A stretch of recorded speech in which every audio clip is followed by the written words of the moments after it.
Tenemos la situación actual en la cual la empresa La Esperanza está haciendo recolección de basuras en las zonas 1, 3, 4 y 5.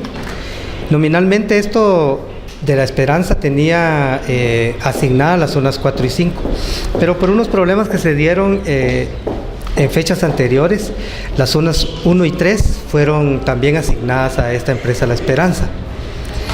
En la actualidad queremos informar a toda la población que se va a hacer una transferencia nuevamente de las zonas 1 y 3 que van a pasar a manos de la empresa QSL.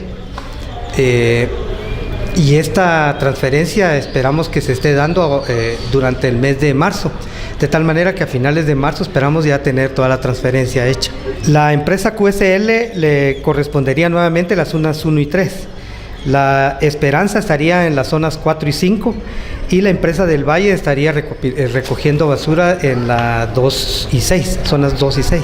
Tomemos un poco de conciencia de no estar botando basura en lugares inapropiados, ya que el botadero municipal se está trabajando de una manera metódica y estamos tratando la manera de que esto no genere más contaminación.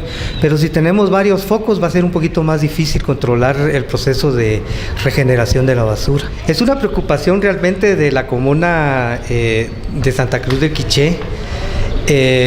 La cantidad en porcentaje que tenemos verificado de ciudadanos no suscritos al proceso de recolección de basura. Por eso les invitamos a todos los vecinos que hagamos conciencia y que nos suscribamos al proceso de recolección de basura para minimizar ese 45% que tenemos de deficiencia.